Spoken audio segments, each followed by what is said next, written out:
With the aerospace industry in turmoil as it plans its return to normal, or more likely a gradual recovery plan, we take a look at the questions surrounding those plans, particularly in relation to the aftermarket. International management consulting firm Oliver Wyman has been keeping a watchful eye on the issues affecting the industry, and a partner from the Aerospace and Defence division, David Stewart, joins us now.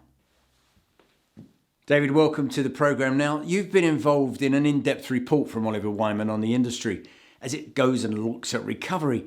Did you identify any circumstances that are going to help the companies plan to go forward? Yeah, it's a good question, Alan, and good to be speaking with you today. Yes, firstly, we do have a new study out on it, and really one of the purposes is to try to provide some light and certainty in today's rather uncertain world. And I'm sure we'll cover it later in terms of specific sort of views on rate of recovery, where and when. But I can point out to a number of certainties, which is probably a useful sort of thing to enable kind of businesses to at least have some sort of foundations to plan on, or things they can plan around. And I think we're not alone as Oliver Wyman in projecting the fact that kind of the short haul market, the narrow body market, the more regional market is going to recover quicker than wide body. I think that's increasingly becoming what I call a BGO, blinding glimpse of the obvious. And there is a pent up latent demand for the VFR market, for just getting out on holiday, because we're all tired of talking to the laptop screen. So that's one certainty. I think another one is that the four engine passenger aircraft era is in decline. Kind of markets like the 380, the 340, the 747 are going to become sort of niche markets at best. The aftermarket demand, I think you can actually rely on this one as well as a certainty. The aftermarket demand is going to recover quicker than some of the other aviation kind of measures. You'll see the pent up, in order for the airlines to kind of stimulate the traffic and begin to recover their revenues, they're going to have to bring the aircraft back into service, whether they're at a low load factor or a relatively low utilization. They're going to have to bring them back in to create the capacity, which effectively stimulates maintenance activity, and therefore flying hours, and therefore material demand. I think another certainty would be that there's a demand for what I would call kind of end of life cycle services. You've got a record number of parked aircraft out there at the moment.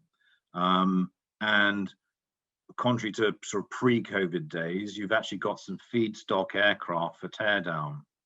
And one thing you can guarantee is that the airlines are going to be looking for lower cost solutions moving out of the COVID crisis. So let's look at the airframers in the aftermarket. Now, the OEMs in the Western world, at least Boeing, Airbus, Embraer, they've all been hit hard by the pandemic as much as the airlines have. How do you see them emerging from this crisis? I think the bottom line is, going into the crisis, they had fairly lofty ambitions for services.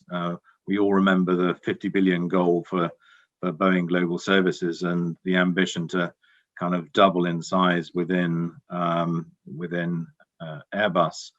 I think that ambition is much reduced. I believe that the manufacturers are going to kind of need to focus on their core business of production and aircraft design and focus on that.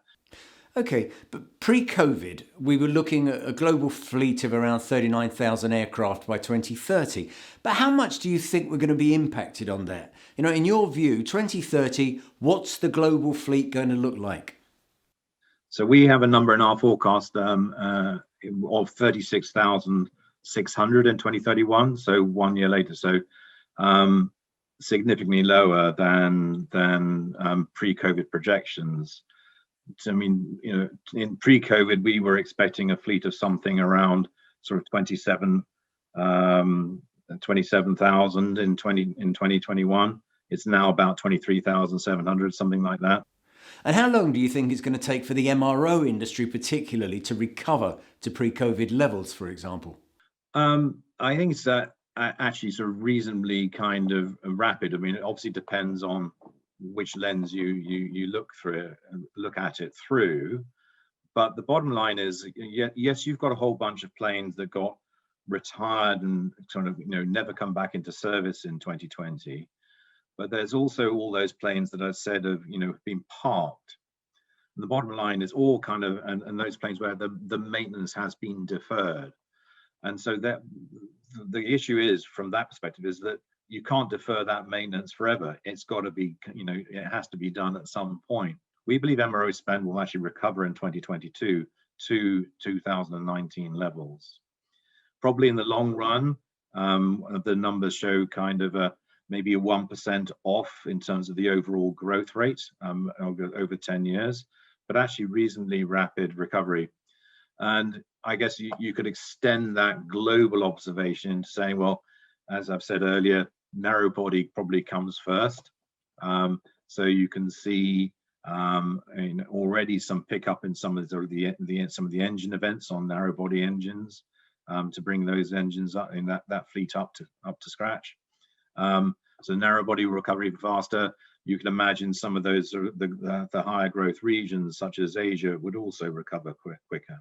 Well, there's a lot more on David and his team's thoughts on the aftermarket prospects, and so much more actually on that Oliver Wyman website. Do look in the transportation section. And of course, you can see a broad range of views and case studies by going to our website, wearefin.com, and subscribing. Goodbye.